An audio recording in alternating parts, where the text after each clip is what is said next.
Hi guys, welcome to the Get Real Girlfriend podcast. I'm changing it from Super Her to Get Real Girlfriend just because that is my brand name and the domain just recently became available, and so I am deciding to change my business name and everything. But welcome to the Get Real Girlfriend podcast.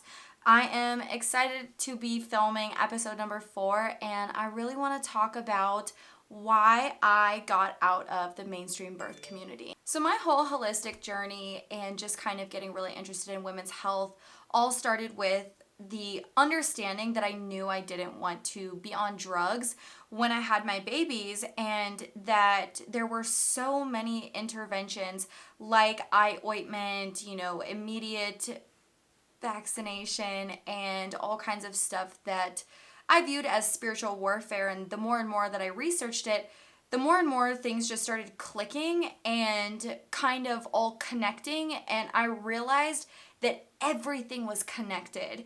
And so I really dove deep into this, so much so that I was researching literally every single, physiologic process in the female body during pregnancy, labor, birth, and postpartum. And so along this journey, I'm like, wow, I'm really interested in this more so than probably your average person. And then I heard the word doula said while I was listening to a YouTube video of Ina May Gaskin talking, and she had spoken about obviously midwifery, and she had talked about doulas. And it was like right then I was on a hike while I was listening to this, and I go, ding, ding, ding, that is what I'm supposed to do. Fast forward, I found a doula certification training and program that was in my area. I decided not to go with DONA. I wanted to go with one that was specific to my area that I'd be working in, so that I, had a better grasp on just kind of the terrain here in my area so that I could better navigate the space. And, I had my reading list, which was a ton of books. The reading load was a lot, but it was fascinating because I was already reading every single book I could get my hands on as far as labor and birth were concerned.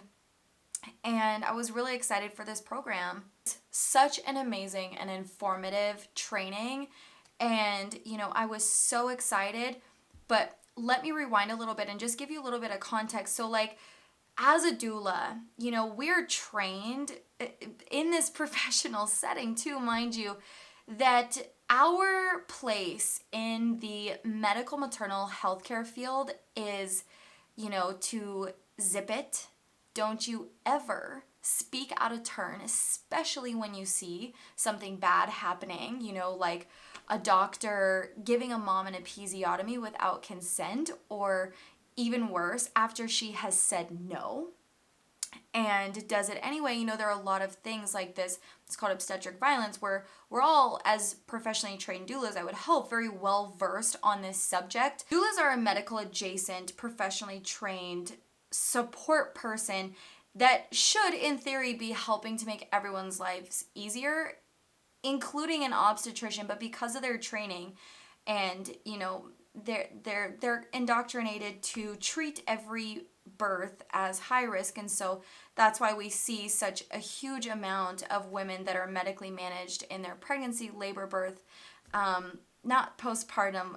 Women are actually kind of dumped for postpartum even after a cesarean, which is a major abdominal surgery, which makes no sense. But anyways, I digress. We are trained to walk into the space fully aware that we're probably going to see some fucked up shit in a hospital birth. And, that already sets the tone. But to be told to just be quiet, you don't want to get kicked out of that hospital, because if that doctor doesn't like you, you're not going to be allowed back in that hospital.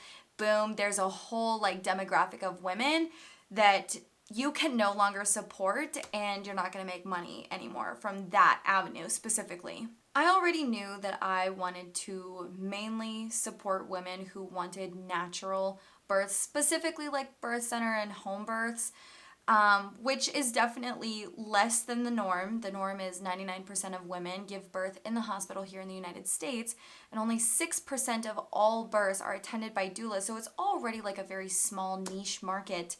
But for me, I definitely made it much smaller. I initially thought that I wanted to do hospital births as well, because I figured that that was where a doula's presence is needed the most. However, things went differently than I expected. In our training, we are taught that the number one most important thing you need to do after your training, even before your training, is to network, because most of the community and like how moms find a doula, whatever it is word of mouth. Unless you have like some crazy SEO or, honestly, that's kind of the only thing, because really this community is all word of mouth. And so, after my training, I jumped straight to it. I jumped straight to networking. Of course, I'm still studying like crazy. I'm still so obsessed, so passionate, so excited.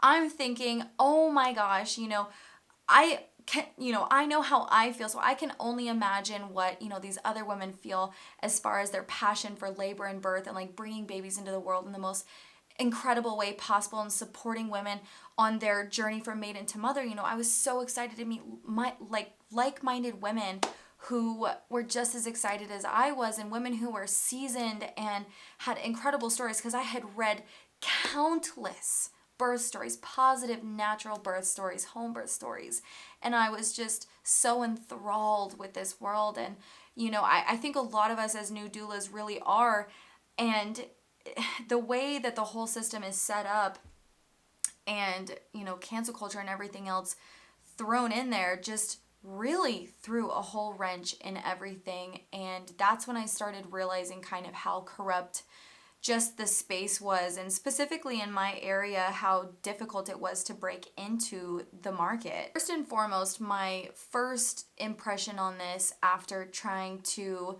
procure my first births and to network and try to find the avenues, because I was also a bartender at the time and was trying to figure out how I'm going to get from a scheduled job to an on-call job. Like, it's first of all a very difficult transition. And you already know going into this that you're not doing it for the money. It's truly, a labor of love. No pun intended, but it's absolutely a labor of love.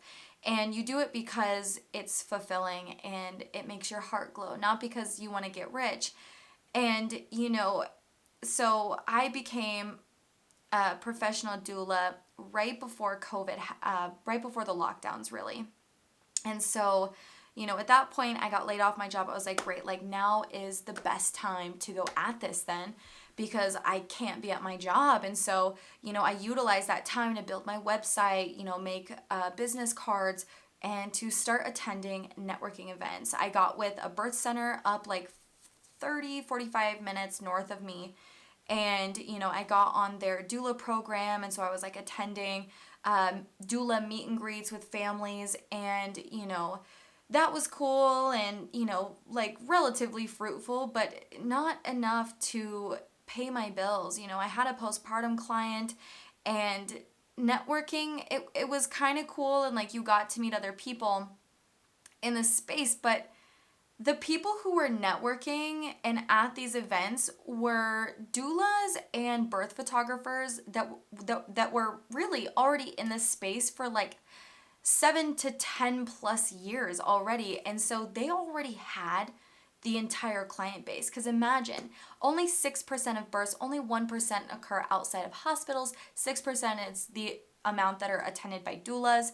And so it was, you talk to these women and they make it seem realistic, but they're actually very catty and territorial of this space, and very skeptical of all new doulas, and they're very hostile. I already knew significantly more than my peers just because I'm kind of a research junkie, and I realized that I just did far more reading and learning than most of the others did. And because of this, and also because of my knowledge on holistic health and all the toxins in our environment, I already had my opinion on hospital birth and,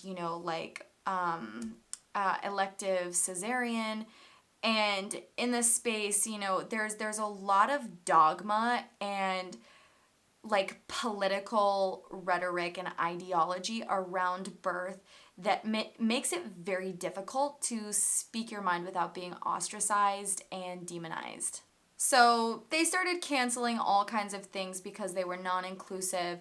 it, like, even saying, natural birth, they're like, well, all birth is natural, because and I understand, like, you don't want to hurt a mom's feelings who had to get, like, who had an unplanned or emergency cesarean, or ended up not being able to endure the pain because she wasn't prepared enough, or she had, like a placental complication or something that required a medically managed labor and birth. And so, I understand not wanting to hurt people's feelings, but this is a slippery slope. This is where we start denying facts of reality to spare people's feelings.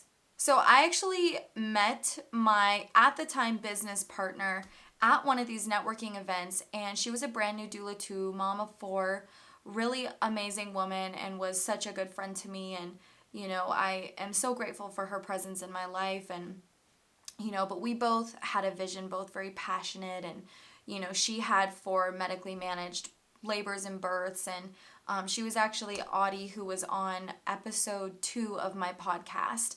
And, she and I both were really kind of taken aback at the hostility and cattiness and competitiveness in this very oversaturated market.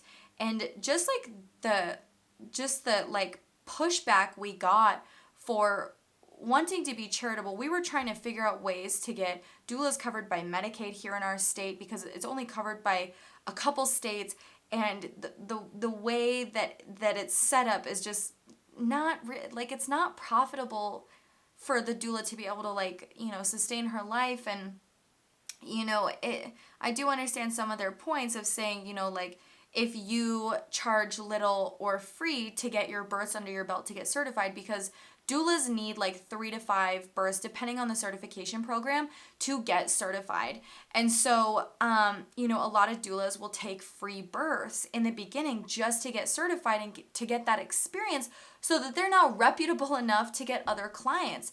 It's really a difficult market to break into, and no one tells you this beforehand. And what they also don't tell you is how hostile and catty the environment is as well, because these women, I hate to say this, but they're all like hardcore left, and, very, opinionated. And of course, if you guys are watching this, of course you guys know that I'm very opinionated myself. But, at that time, and for me, there's a time and a place. Obviously I have my platform and I speak my mind, but if you don't like what I say, move on. But I'm not, like, in public, if I'm around certain people and I know that they're not going to be receptive, I bite my tongue, because it's not worth my energy. Whereas most of these people, they really do truly believe that their side, the side of the majority, is absolutely correct. And, they use that as like fuel and ammunition to be cruel and to tear you down and to try to ruin your life. And I see this a lot with cancel culture being so rampant. And it was crazy how, in like the blink of an eye, I was in the mainstream birth world for about 1.5 years. And, I just watched it get absolutely taken over by cancel culture and this like crazy ideology that turned so much worse than I could have imagined. And I feel like the birth community, of course we see everything happening with the children and whatnot, and this like rainbow ideology and whatever. I don't want to get too like detail and word specific, because I don't want to get myself deleted or anything, but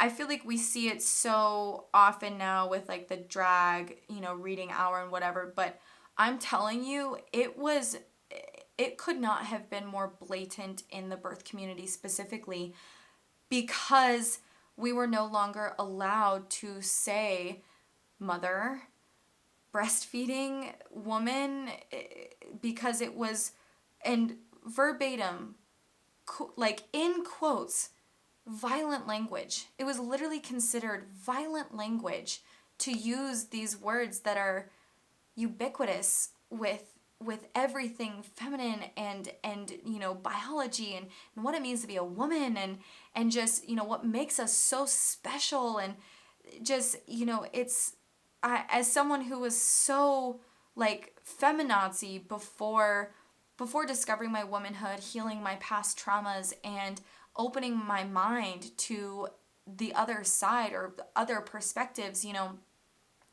I too used to, share similar ideology, and, I'm so glad that I was able to have an open mind, but it's so deeply ingrained in the mainstream birth world. It's like pharma, everything. This ideology has been strategically implanted in all of these communities, and it makes me so sad that the main people in like the birth community specifically are so brainwashed.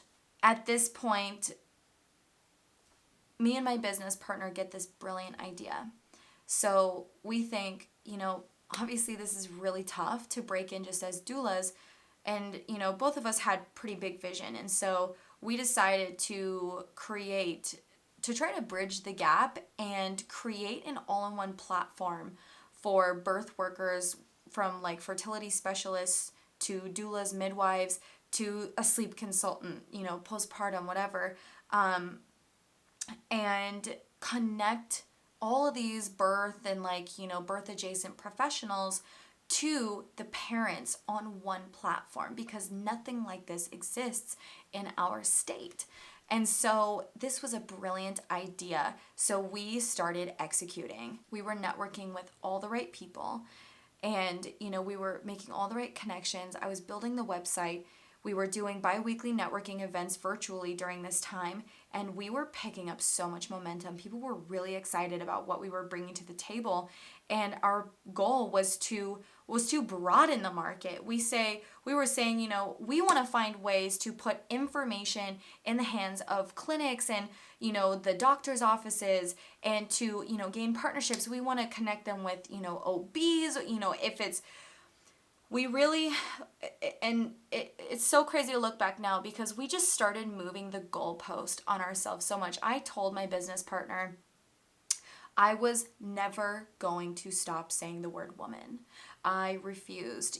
We already kept our ideology and beliefs under wraps, because we knew that if any scent was picked up and my beliefs, we both shared the same beliefs. She was a Latina woman who was from poverty, and so we both were like resonated on at least like growing up in poverty. She actually had like a better home than I did growing up, and but she had like piercings, tattoos, and so this was during the height of like the Black Lives Matters, people of color, and this also was like crazy in the birth community specifically, because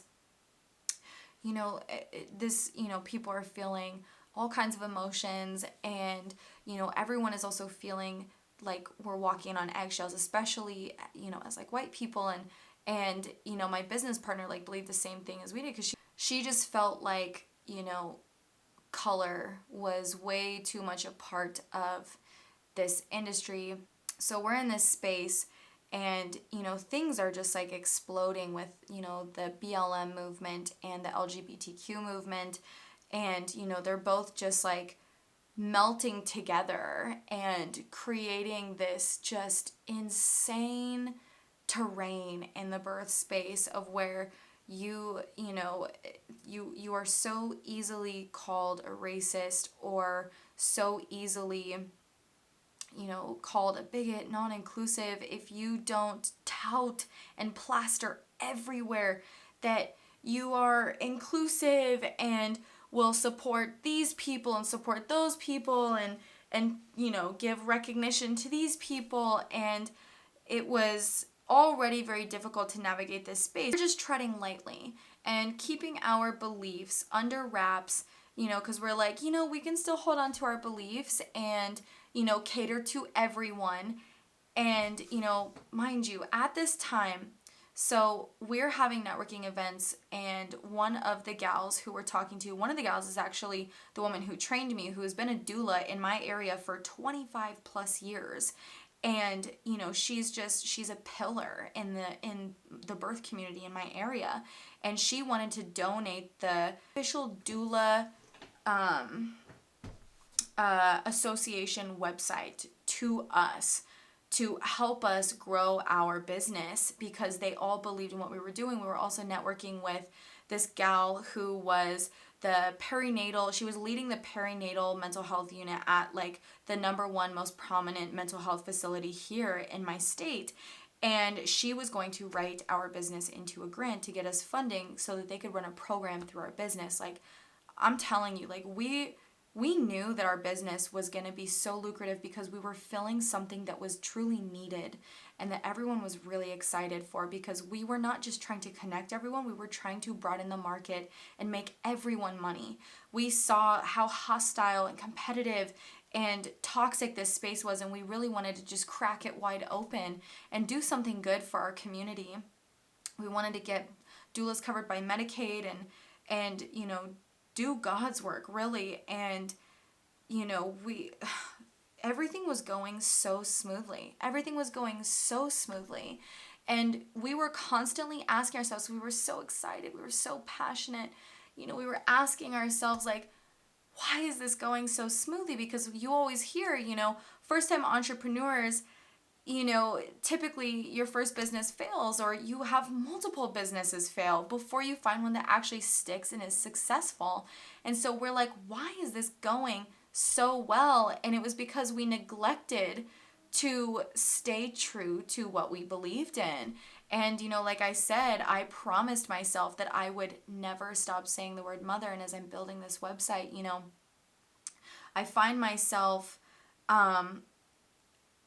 using the word parent, saying families. I said I will refuse to say birthing person. I will never say menstruate. I will never say birthing person. I will never say chest feeding, ever. It goes against everything I believe.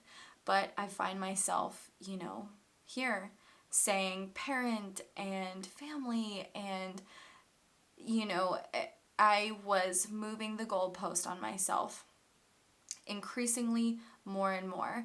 And then during these networking events, you know, Audie and I are like kind of talking about this, but, you know, it was kind of unconscious at the time what was happening, because we're just trying to please everyone and, you know, make it as applicable to as many different people as possible, to broaden the market, connect all of those pieces, and to, you know, pull as much profit as possible too. I mean, come on, like, we all want money, but at the end of the day, you should never sell out, sell your soul, sell what you believe in just to make money. That is something that experience taught me.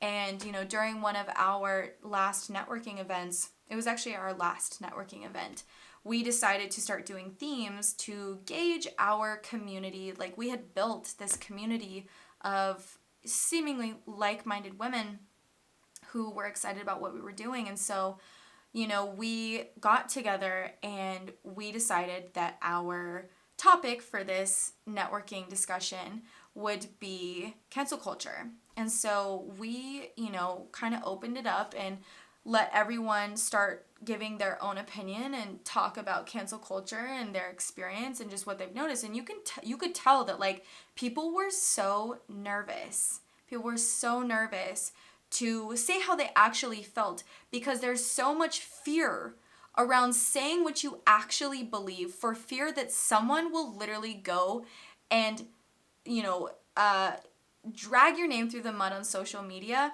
and destroy your life, destroy your career, and make it so that no one will ever work with you again. You'll never make money in that field ever again. Because at that time, the rebozo got canceled, which is this beautiful cultural Mexican and South American woven piece of fabric that is integral in these South American and Mexican cultures. And they're used throughout a woman's life to, you know, carry their baby. They help midwives use them to help moms, like, reposition baby. They help with comfort measures during labor. You know, moms carry their babies in them. They use them to carry vegetables when they're, you know, farming, and they're buried with their rebozo as well. So this piece of cultural fabric literally follows a woman throughout her life in these cultures, and it has been brought to America, to the USA. And I was taught in my doula training to use the rebozo, and it was canceled because a Caucasian woman misused it and hurt someone, which I completely think is, of course, messed up. everyone that uses a rebozo should be professionally trained with it and should be taught the culture on it so that they can pass that knowledge down. And, I educated myself extensively on the rebozo and how to use it. And, at the time it got canceled because they didn't want white women using it. And there was a petition of like 100 to 200 midwives and doulas from Mexico that signed a petition saying, we don't need white women to stop using the rebozo. Like, you can use it. It's okay. Just use it properly, be trained, and make sure that you fully understand like the cultural background of it, and you're not just calling it a tool. You're actually paying homage to like how beautiful this piece of fabric is, and how it's a literal staple in these cultures. Long story short, we speak about this in, I brought it up, and, my counterpart, my business partner, she is Mexican. She's Latina, a full Mexican, and, she shared the same beliefs as me. That's why, like, we got along so well, and we're so passionate and driven together, is because we shared the same beliefs and, like, knew the truth and wanted to help people. And, if it had come out of her mouth, I'm sure the situation would have gone different.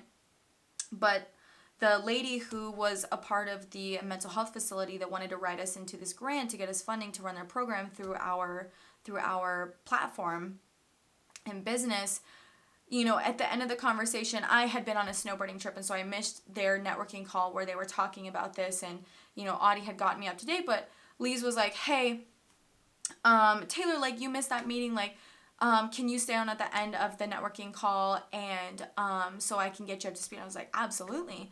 And so Lise was, fellow white woman. She told me, she gets me up to date on the grant information. I was really excited. She also got me into contact with this lady who built directories, because I was building a directory for our website. She was getting me into contact with this gal. I'm like, cool, she specializes in directory software and whatever, and that she thought that she could help me out. And then she ends the call with, and just one last thing, I just want to point out that, you might have some, like, unaddressed and unconscious racism, and I think you should really read the books Me and My White Supremacy and White Fragility. And I was just like, okay. I'm like, will do. Yep. See you next time, Lise. And like, got off the call with her, and I was like cracking up at first because I thought it was hilarious, because I mean, just this idea that everyone is like innately like a bad racist, and that it causes us to be like bad to people of other colors is just, to me, fundamentally wrong. But, again, this is the mainstream narrative. I'm like, I gotta keep my mouth. Like, I'm not just gonna come out and say that. I'm like, we're supposed to work with this lady. And then the more I think about it, I'm like, oh my God, like, we're essentially going to give her power over, like, a piece of our business. And we're gonna have to work directly with this lady for the foreseeable future. And she now thinks I'm a racist. And if she knew half the shit I talk about, half the shit that I believe, because at that time I wasn't saying any of this stuff publicly. At this time, it was only my very small circle of people that were close to me that knew what I believed. For the most part, no one else knew. Because, I didn't surround myself with people that didn't share my ideology, unless it was like at work when I was bartending before I got into this. But, I laughed and thought about it more and was like, oh my God. So I call Audie and was like, she thinks I'm racist. And she suggested these books, and I don't know how I feel about it.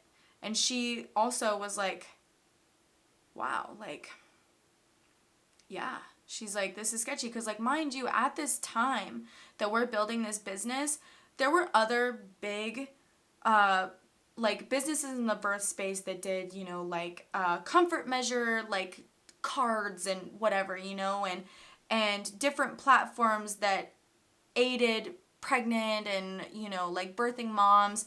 in their journey from maiden to mother that were different but like adjacent to ours.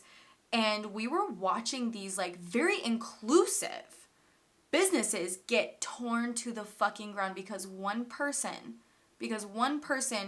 who's like a, you know, like person of color that's queer, whatever, would get disgruntled, whether they were like fired or, you know, didn't feel like they were appreciated for the work that they did. I'm telling you, like, these businesses literally like plastered everywhere. I'm telling you, birthing persons, we are LGBTQ friendly, blah, blah, blah, blah, blah, everywhere. And like these businesses still got ripped to pieces. I'm talking lawsuits, refunds, public statements, like people pulling out, people going all over social media after hearing this one person blow up over social media. And then everyone, this whole army of like this hardcore ideology crew come together and just fucking obliterate a business or a person because one person had a bad experience. No one's asking if maybe that person just got fired because they were not a good employee or, you know, like no one's asking this because everyone's terrified. Everyone's terrified to talk about this stuff. So keep that in mind. And, you know, she and I are talking to each other and we both were like, you know what? Let's kind of take a moment of silence. We took like a little 1 or 2 day break and we're like, we want to meditate on this and think, reflect and think really deeply, because we also talked about how we realized that we were both moving our goalposts on what we would tolerate and like allow ourselves to you know, say and do.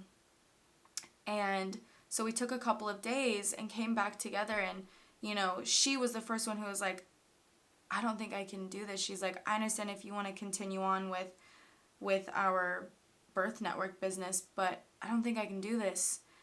And I agreed. I was there and was really nervous to talk to her about it because I had also realized that I couldn't continue on with the business, even though we knew it was going to be really lucrative. It was really hard to walk away, but it was also an easy decision at the same time, because as someone who knows the truth, knows my truth, I've been on the other side. I've been on that hardcore ideology side that we see as the mainstream narrative now. I've been there. I understand how their brains work, and like being on this side is far different. And you know, we're like, I'm here to change the world, and by just succumbing to this narrative, I'm literally selling my soul and just being another fucking person who's preaching the gospel. And we would have eventually gotten canceled anyways, because someone would have found out what I actually believe, whether it was just a slip up in a conversation in passing with someone, or if they saw, like, you know, I wasn't really saying anything on my art social media. I would like share, I never posted myself, but I would share, you know, I would repost things on my story that were like conspiracy, whatever. So I was like, we both were just like, it's a matter of time before we would get, you know, chastised for that. And we just decided to cut our losses before, you know, things got too insane and we were going to have to do lawsuit or, you know, refunds and, you know, shut down our business, public statement, and then just being completely demonized. And so we just walked away. We didn't tell anyone because we would have had to explain. We just said something happened, an emergency, and we are no longer continuing on with the birth network we were doing. And it was really hard at first because we had gotten so many people's hopes up. We were so excited, but we decided to never sell out, to get money and let go of what we believed in. And then after curbing that business, we took a little hiatus, and I decided to do a like women's coaching business. And I wanted it to be built on my beliefs, who I am. I am who I am, and if you want to work with me, it's because you know exactly what the fuck you're getting, and it's because you resonate with what I believe in. And so Get Real Girlfriend was born. I started my TikTok and I started speaking my mind, and it has manifested into something that I honestly didn't even imagine was, feasible. And I've only just begun. Thank you for joining me and listening to my story. And this is the Get Real Girlfriend podcast, and I'll see you guys next time.